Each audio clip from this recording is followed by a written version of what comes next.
Ir kadangi dar laukiam keleto žmonių, svarbių asociacijos narių iš Vilniaus, kurie turėtų tuoj pat prisijungti, aš tiesiog, kurie pas mus anksčiau nebuvę arba rečiau lankėsi, tiesiog noriu priminti ir apie ankstesnės vykusias konferencijas, kurias organizavo taip pat Lietuvos humanistinės psichologijos asociacija, kurios renginy ir šiandien esate.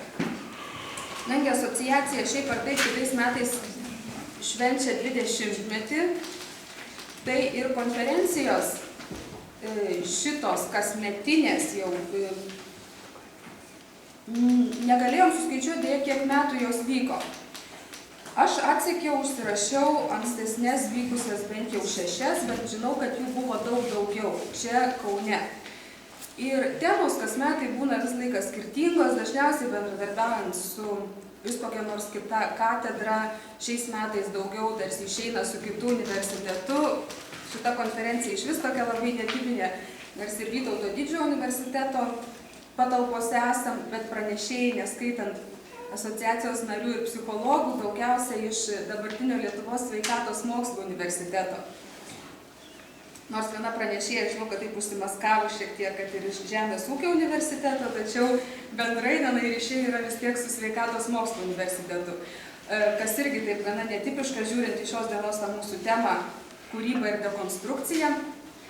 Šita tema, ko gero, tai pakankamai sklandžiai perina iš praėjusių metų temos. Praėjusių metų tema, priminsiu, buvo kūryba ir gyvenimas. Ankstesniais metais daugiau buvo bendradarbiavimo su istorikais, buvo psichologija ir istorija, prieš tai tikėjimas ir kasdienybė. Atrodo, 2005 metais buvo laikas ir laikinumas. Dar anksčiau buvo normalumas ir humanizmas šiuolaikinio žmogaus gyvenime. Ta visą skaitau tam, kad pamatyti iš tikrųjų, kad ta įvairovė paprastai būna labai didelė. Ir šitą temą šių metų kūryba ir dekonstrukcija kaip tik ir pasiūlė Rimas Budrys, kurio pranešimas pats pirmas. Bent jau aš kiek atsimenu, tai idėja šios konferencijos temai iš paties kilo. Kadangi iš karto pasakau, vieno pranešėjo nebus, dėja Aleksandro Kučinsko, šiek tiek programa persislės, bet kartu tai suteikia vėl dar tos mano minėtos jau tokio daugiau laisvumo ir erdvės klausimam ar diskusijom, todėl daugiau ta visa programa ne tiek pagal tai, kaip yra surašyta, o daugiau pagal tai, kaip jausis, kiek įsitenkam ir kurios temos labiau domins, ko gero tie pranešimai nieko tokio, jeigu truputėlį ir įsitęs.